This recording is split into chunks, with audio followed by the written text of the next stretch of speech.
Hey guys, welcome to She Knows Arsenal. My name is Jessica and I'm your host, and you can follow me on Twitter at It's Jessinho.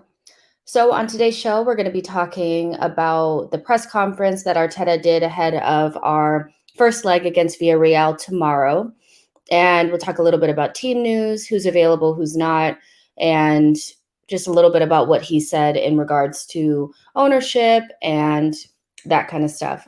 But before we get started, well, first of all, if you're in the chat box, let me know that you're here, where you're watching in from, and just say hello.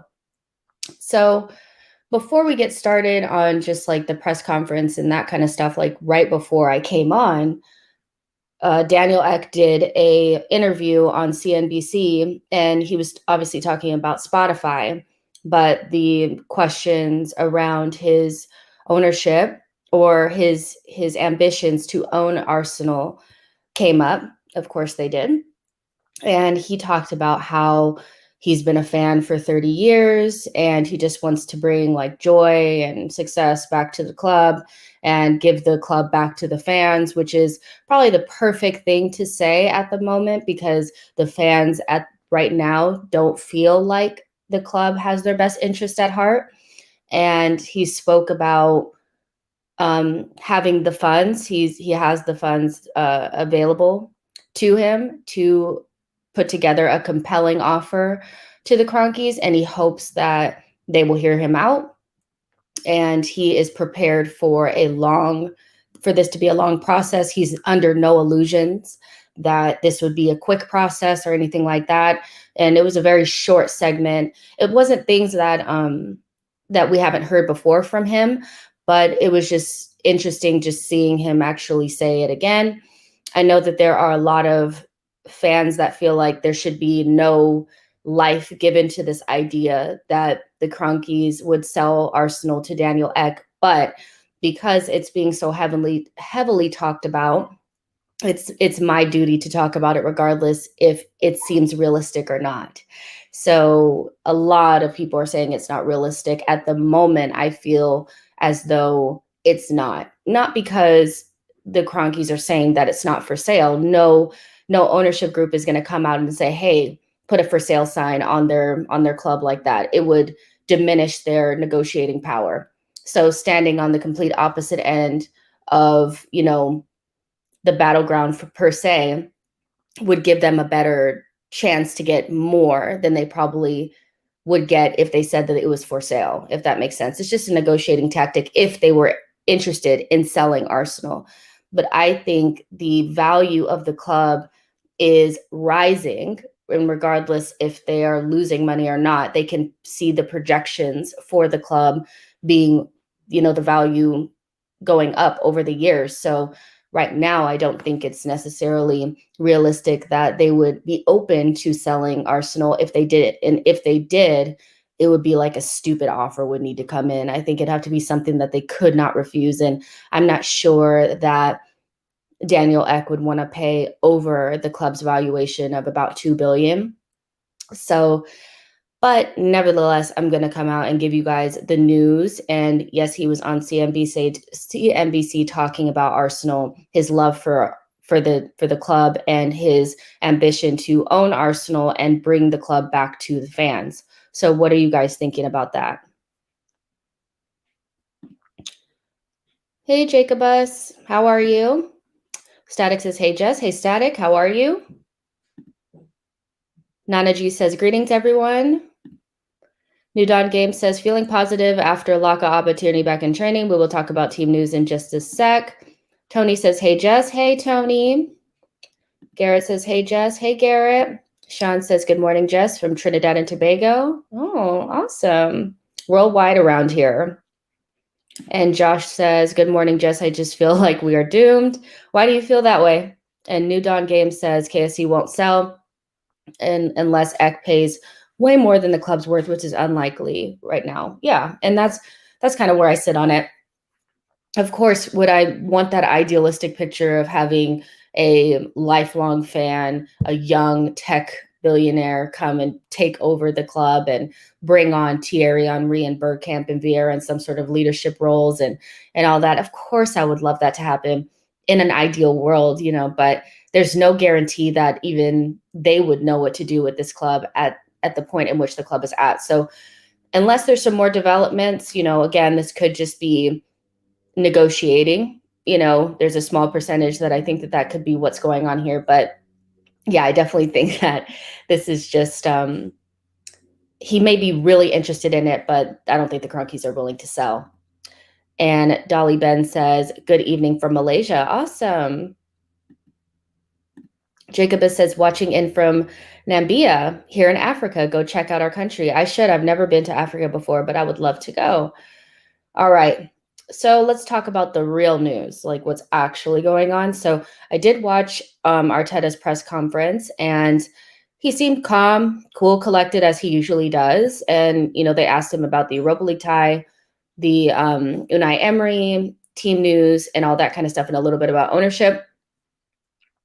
Let's see, where do I want to start? He did have some good news. He said that they're all in contention. So all of them, including Aubameyang, Lacazette, and Kieran Tierney, they're all in contention for the game. Yes, it's good news. They talked about Tierney and his fitness, and he didn't need surgery, which was the fear for the team, that he would need surgery. And because he doesn't, he's further ahead of schedule than they probably anticipated. But he did say he didn't know if Kieran Tierney was going to make it for tomorrow. And of course, Tierney wants to be available for this game, and he'll do everything he can to have a chance, but there's no guarantees at the moment. They spoke to him about risking players. Would Arteta be willing to risk Kieran Tierney and Aubameyang, maybe if they're not 100%, because of the importance of this game and this cup to the club? And he said he didn't like the word risk. He said, we do need them, but we know that we have some players that are in contention, and they're the ones who can make a difference in a tie like this. So he didn't really want to lean into the risking players conversation. And he didn't really have much to say about the ownership or, Daniel Ek or anything like that. He did speak about how, the fans made themselves very, very clear on the ESL situation. And I think Arteta at this point is just kind of saying all the right things. We don't know what Arteta really thinks, but I just wouldn't imagine that he would come out and speak against the Cronkies. He speaks well of the Cronkies. He speaks well of the fans. So he's kind of in that mid-range spot where he's like, okay, I can't really, say too much. He also said that Unai Emery was very gracious to him when he took over at the club. And I think Unai Emery had said that he actually offered to give his home to Arteta, which I think would have been a little weird, but that is very, very kind of him. Pablo Mari did the presser, so I would think that would mean that he's starting, which to me makes sense. I would have picked him over Gabriel because there's just something about the Holding Gabriel partnership that doesn't seem to be as solid. And I assume that that's because there's a language barrier there. There's something about the communication that's just not there. So Pablo Mari did the presser, talked about growing up near Valencia and those types of things. And I do really like Pablo Mari. I think for what we paid for him, about 4 million or something like that from Flamenco, has been positive. It started out a little bit negative, but once he got fit, you could kind of see that he's a really good backup. When he's out there, he seems to have a little bit of leadership about him. He is quicker than I think a lot of people think. He's slow, but he's not murder soccer slow. And he has really good positioning. And I just think if you're going to play Holding, you need to play Marie to get that solidity and that confidence. I just don't feel as confident with Gabriel and Holding together. What do you guys think about maybe Pablo Mari starting over Gabriel? Gabriel also had, some shaky games. He's been in and out, which is really weird because he started off like a house on fire. He was like, everybody was talking about how this is the defender that we've always needed. Started off really well and then kind of tapered off a little bit before Christmas. He obviously had contracted COVID. and that can take months to get over. And I think that contributed to some of his poor form. And then he kind of came back into form and out of form again. And I don't know if that's because he's not playing with David Luiz. I think he plays really, really well with David Luiz. I think because they speak the same language and Gabriel can just follow David Luiz's like lead. It's just a better partnership. But what do you guys think about Marie starting next to probably Holding? And if you feel confident in that partnership in one of pretty much our biggest game of the season. Let's see. 808 into 404 says, I'd like to see Marie next to Gabrielle. I think because we've never seen it, it's something that we can maybe just kind of put into the category of Arteta doesn't want to do it. I think if he hasn't tried it by now, there's something about it that he doesn't really think would be beneficial to us. And my thing about two left-sided defenders is that although two right-footed defenders could work, if you're right-footed, you tend to not be super right-footed. Left-footed players tend to be extremely left-footed to the point where it almost can't touch their right foot. Think about Pepe, Odegaard, Xhaka, they're extremely left-footed. The only left-footed player that we have that's not completely reliant on their left foot is probably Saka. So I think maybe that plays into it a little bit, why we haven't seen, because if neither of them can touch their right foot, I think it leaves you vulnerable.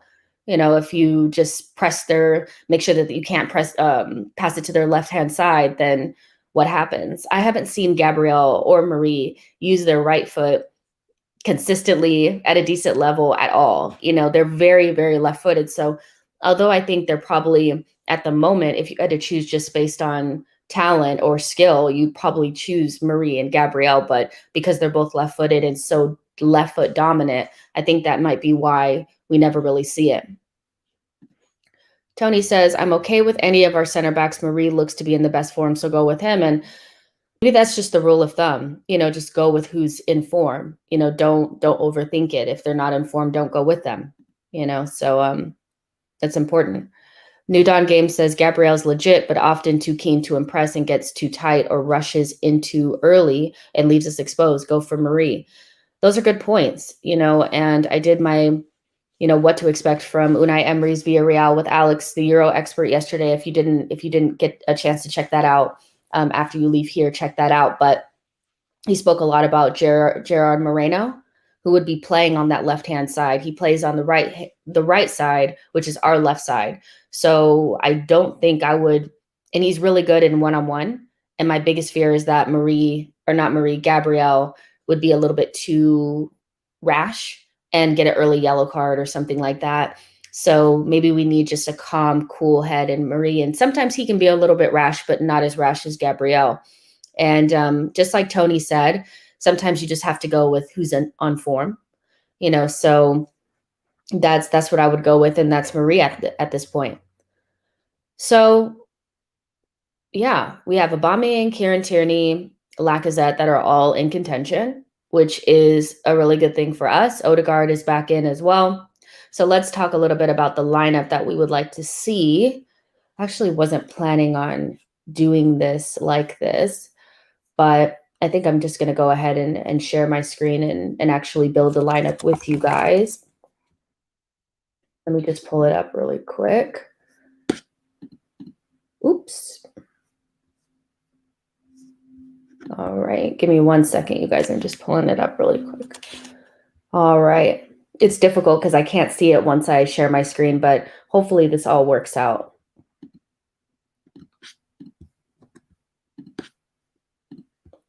All right. So hopefully you guys can see this.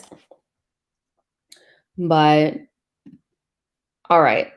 So let's start with the goalkeeper situation. So I think, we're just talking about go with who's on form. And there are some Arsenal fans that feel like because Bernd Leno is kind of out of form, you might want to go with Matty Ryan. My biggest fear with that is if it goes wrong, you can't bring Leno back in ever. I just think with so much riding on these last couple games if you decide to go with Matty Ryan instead of Bernd Leno in the most important game of the season. You're not only unable to use him for the rest of the season, but you're looking for a new goalkeeper in the summer.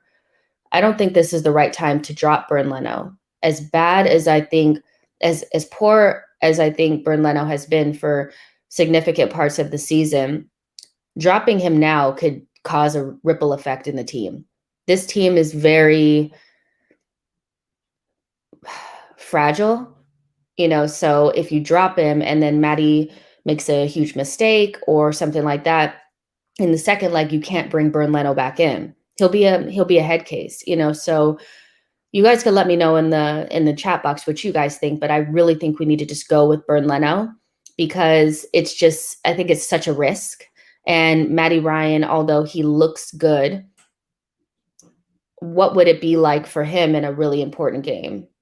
He's played in a cup game here and there, a league game here and there, but this is completely different, so I think I would go with Leno, but you guys can let me know what you think in the comments. Okay. So let's go ahead and put Pablo Mari in here. Did they ever get him a face on this thing? For a long time, he hasn't had a face on his thing. Still no face. It's wrong. That's just wrong. He has no face. So I think for the right-sided center back, we'll just go with Holding. And so we kind of know that that's what we're going to be looking at. But then right back and left back is a little bit, we can have some longer conversations, more in-depth conversations about what that might look like. And let me just make sure. All right. Yeah, you guys can see. I just want to make sure. So let's do right back first. So we have Bellerin that looks like he's all but packed his bags and is standing at Heathrow Airport ready to jet off to his next destination. So I would be very, very shocked if he played in this game. He's not been in great form and he just looks like he's off. He just looks like he's gone, that it's known that he's not going to play anymore. And Arteta has preferred Callum Chambers in the last couple of games, and I think Chambers has done okay. I would say he's been average to good. In some games, he looks really, really good. In others, I just think the lack of pace between him and Holding leaves us vulnerable. So unless we're playing against a Sheffield that doesn't have anybody quick on their team, I just don't know if that's what I would want to go for. But because of the left back situation, it makes it almost like we have to retroactively just put Callum Chambers there because I don't think that we should risk Kieran Tierney in this game. I think we should try to save him, see what he can do against Newcastle or whoever we play in the weekend, see if he's fit enough. And then when we go into the next leg, maybe bring him in. So I'm actually going to go with Callum Chambers because I think that Arteta has been pretty consistent using Callum Chambers in the right back slot. And it looks like Cedric is not being considered there at the moment. So that's what I'm going to go with. And then left back, although I know Tierney's in contention, I just don't think he's going to be ready. I would be very shocked if he had the injury and then he was back in such a highly intense game right off rip. I would like to see him eased back in because he's so important to us.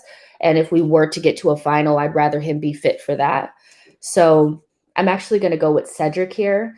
The other conversation is whether Granit Xhaka should play left back. And I just think after the Everton game, Unai Emery will have seen that and think, oh, let's put Chukwueze there and just destroy Granit Xhaka. And all it really takes is one time for Granit. I mean, Granit has been really good in that position since he's played there, but it only takes one time for him to get beat and Leno to click off for us to, give up a goal.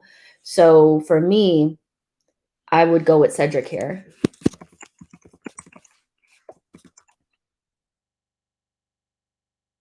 I know that he made the mistake in the first leg against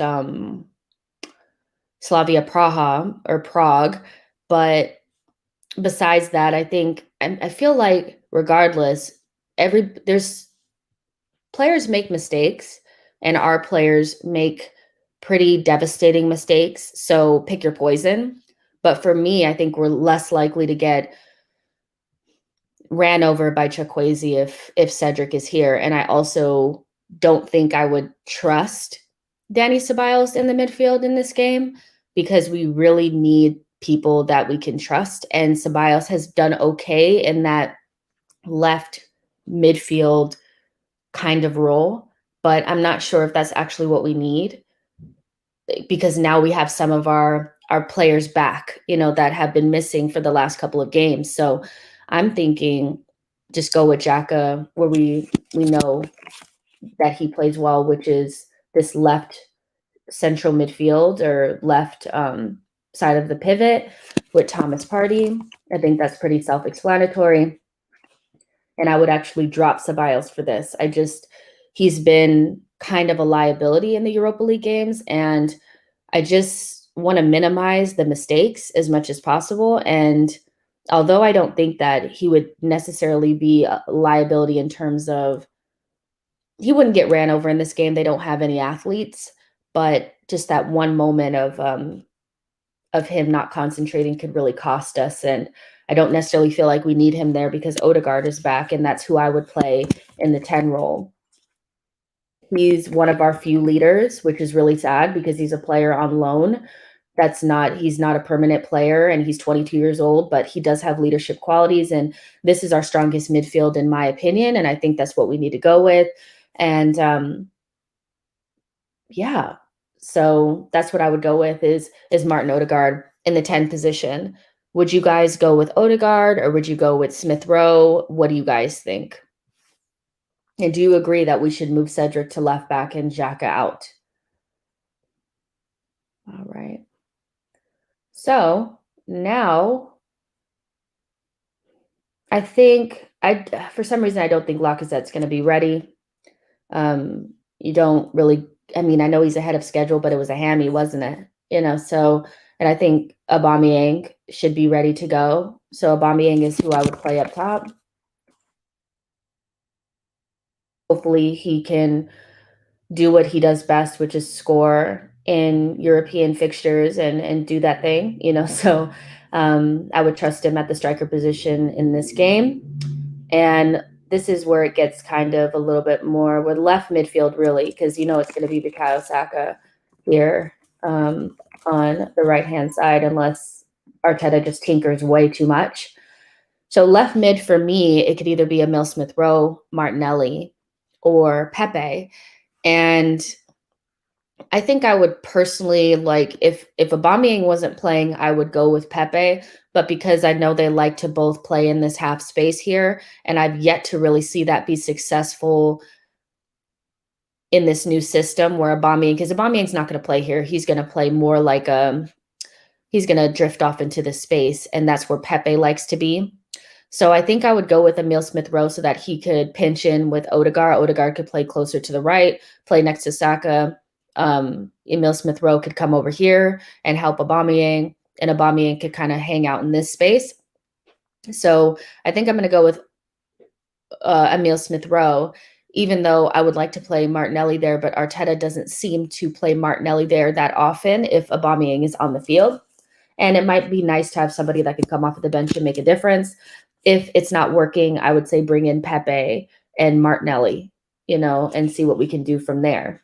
Maybe you take off, let's say it's 0-0 and we're coming up into the 70th minute. Maybe you take Cedric off, drop Xhaka back here, move Partey back in here, put Odegaard in here with Emile Smith-Rowe or somebody, or, anybody really, and then put somebody else here, so you have more firepower off of the bench if you leave Martinelli and Pepe off. So I think I would put Smith-Rowe here, to be honest. Do you guys agree or disagree? All right.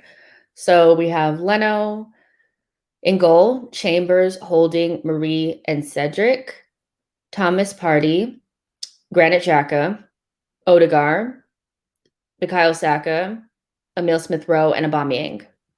that is a good enough lineup to beat Villarreal. It's just a matter of what mentality this team has, you know? So that's the most important thing. But what do you guys think about that? Let's see what you guys saying. I got to go back up. Tony says easy first. Leno Marie holding party. Tony says, where is Villarreal weak? So if they play Juan Foyth and Moreno that used to play for Liverpool, I think we can isolate their fullbacks. And I think that's where you want to play Emile Smith-Rowe and Saka on those wings and kind of isolate those fullbacks and beat them one-on-one for cutbacks. Juan Foyth, to me, is a center back. So if you have a center back playing in a fullback position, you want to isolate them because the last thing that they want to do is play one-on-one. And he's made quite a few mistakes. So, playing against Emile Smith-Rowe or even Pepe would probably be, it really doesn't matter, right? If we have Pepe, Emile Smith-Rowe, or Martinelli on that left-hand side going against Juan Foyth, I think he would be afraid of any of those three players, right? So they're weak in their fullback positions. They're a good team, but they don't have a lot to be afraid of in terms of speed, except for Chukwueze. What is his name? The striker. Because they have Moreno and let me find his name really quick just so I can. The one that used to play for Dortmund. You guys will get it up there before I even Google it. Let's see. His name is Paco Alcacer. So that they don't really, what Alex was saying is they don't play off each other really. Well, Paco Alcacer will play off of Moreno. They play well together and they're a pretty dangerous duo at the moment because Moreno is in form. Their midfield is most likely going to be Parejo plus somebody else. We know Etienne Capoue, to me, has always been a hack. He fouls a lot, so I would like to get him on a yellow card early if it's him. Coquelin, we know what he's all about, hard tackles. He can be rash, so either one of them in the midfield, I think you try to get them on a yellow early. I think their main weaknesses are going to be Juan Foyth if he plays out right fullback. So that's what I would say. Let's see. D says, last throw of the dice for Mikel. He better throw his best team out there. Tierney will be fit. I know Tierney will be fit, but I don't know if I would throw him in this time, to be honest. I just don't know if he's going to be fit. New Dawn Game says Abba should be recovered and fit to play by now. So no need to risk Laka yet. Probably too soon for Tierney, so stick with Xhaka at left back. So, okay, you wouldn't put Cedric there, but you would keep Xhaka. That's interesting. Keep them for the second leg in case we need them. Yo-Yo says ESR, Laka, Odegaard, Abba. Yeah, that's true. So keep the chemistry together, keep those partnerships together. I think that makes a lot of sense. And Odegaard usually is the only 10 that could figure out how to play with Aubameyang. So I agree with that. Okay, let's see. I think I saw 808 says Smith-Rowe left, Pepe right. So you're not going to play Saka, or are you going to play Saka somewhere else? Let me know.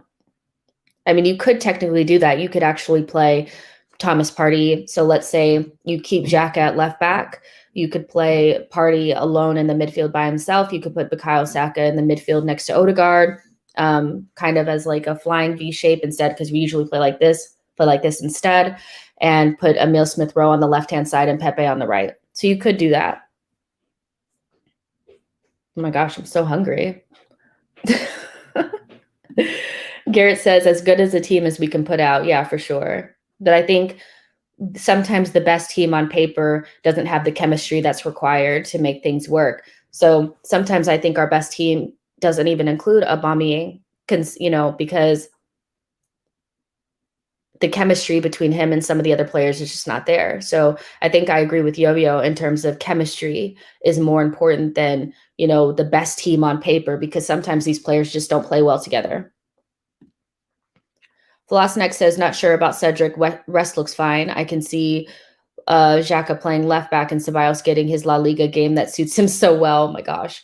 Yeah, when he said that, I was like, he's off, but I think I don't even really. Ceballos hasn't done anything this season to make me feel like, yeah, we need to spend the 20 million or whatever it is to bring him in. Even if we couldn't get Odegaard, I don't think you just naturally go to Ceballos. That's just not it, So I don't really care if he stays or not. If I'm perfectly honest, he can go. And yeah, but let's just say if you did want to play Granit Xhaka at left back, then I still wouldn't play Ceballos in that left half space position. I would play Emil Smith-Rowe and play Pepe off of the left. Ceballos is not in my equation for this game. Tony says Abba will start, might not finish the game, but he was sick, not injured. Yeah, for sure. Sean says I try Smith-Rowe next to Partey in the midfield. In the pivot,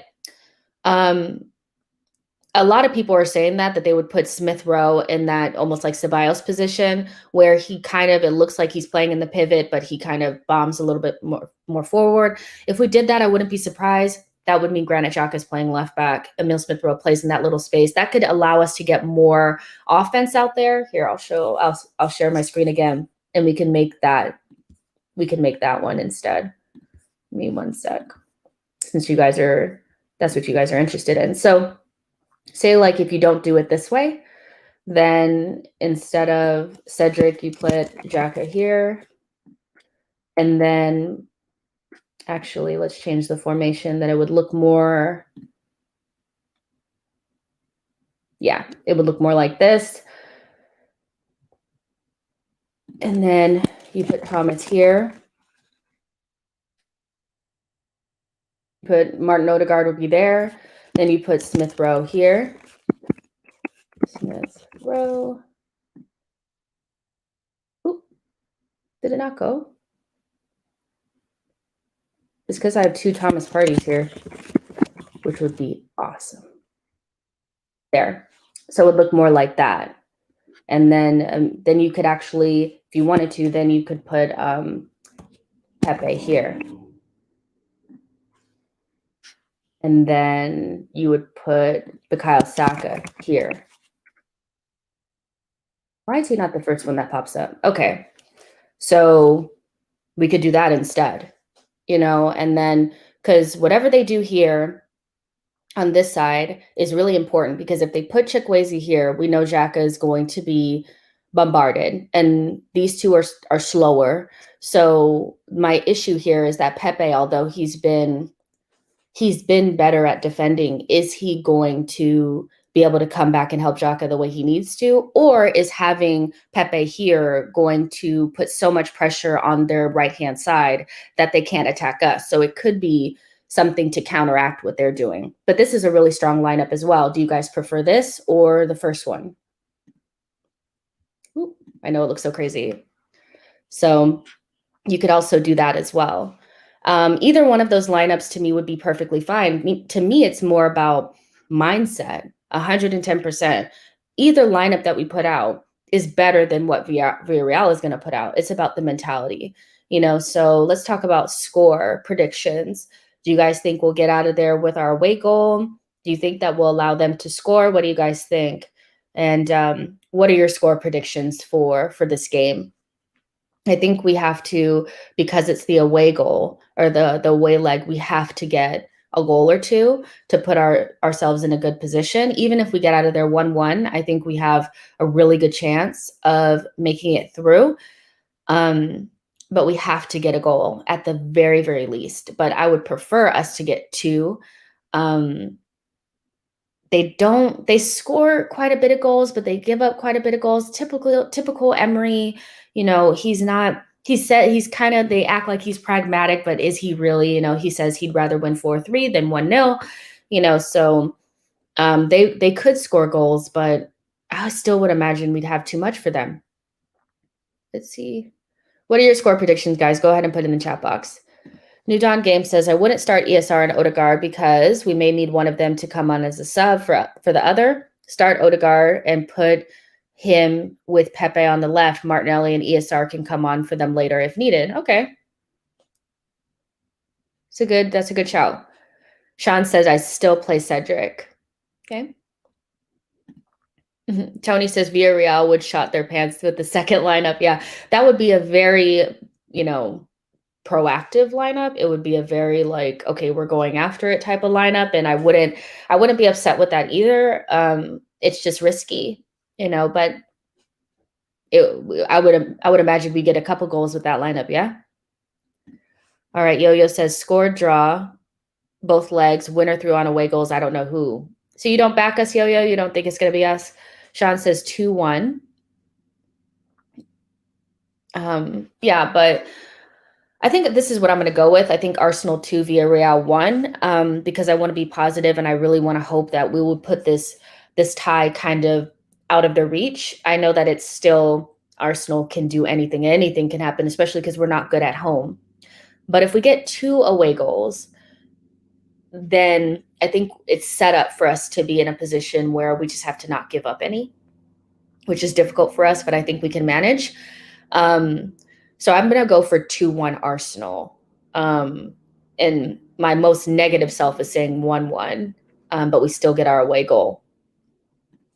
Philosophinex says 1-1 or 2-1. I can't see us keeping a clean sheet, but I'm confident with our offensive options. Yeah, the good thing is that we do have a lot of offensive options, and as long as we finish our chances, we shouldn't feel worried. To me, it's all about being clinical. When we get the chances, finish them off. Sean says our away form is better than our home form. That's very, very true. That's why I think we need to put our best foot forward tomorrow, and because at home anything can happen. New Dawn Game says 1-1 or even 1-2. We're better than them, but we're also better than Fulham, Burnley, Wolves, etc. So look how we handled those games. Yeah, for sure. But we're also better in Europe than we are in league.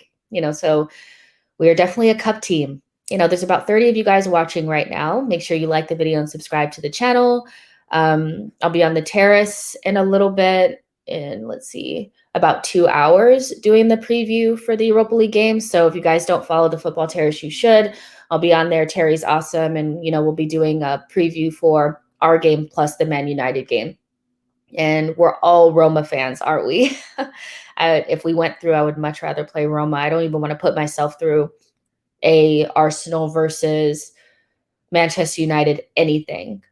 Not even a mini golf tournament. I don't ever want to play them. I can't stand it. It gives me total anxiety. So Yo-Yo says it depends mostly on the starting lineup because Arteta will be slow to react unless one of the wrist players pull up early. Arsenal don't need to score first. Yeah, it definitely depends on that starting lineup. We need to start with our best possible. And that's the thing. It's like, if we get those chances, I really think we need to take them early, not let the nerves settle in. I think we're better when we get on the front foot, when we kind of ease into the game and take 30 minutes to get into it. And then it takes us until the 80th minute after we've thrown everybody on to start creating chances. I think that's not what we need in this game. Renee says 3-2 Arsenal. Very, very optimistic. Lots of goals. Goal fest there. But yeah, we do have a habit of scoring 3 goals. We've been scoring a lot of goals. It's when we lose games, we don't score at all. But usually if we score at least 1 goal, we usually are in it, which is weird. When we lose games, we lose, we don't score anything. It's weird. We don't really lose 3-2. Have you guys noticed that? It's weird. Tony says scoring our away goal first will be key. Yes. New Dawn Game says, I can't see Roma beating United. We have to stay positive, you guys. We have to stay positive that Mkhitaryan's going to score some sort of hat trick or something. And I'd rather meet Mickey in the final if we get there. All right, you guys, that's going to be it for the preview. Let's just hope for the best. Let's just hope for the best. I'm really nervous, if I'm honest, because we really, really need this. And we need it more than any of the other teams left in the competition for a multitude of reasons. for ego, for history, to win a European trophy, to get into Europe, for the money aspect of it. So we really, really need this. So let's get behind our team and be positive and hope that they can put the tie away early. If any breaking news comes later on today, I will be on for that. You guys can count on that. But for now, that's going to be the only stream for today. And I will obviously see you guys tomorrow. If you don't see me on the terrace later, you'll see me tomorrow for the pregame live stream with Arsenal Vision. So I will see you guys then. And yeah, I'll talk to you guys later. Bye, guys.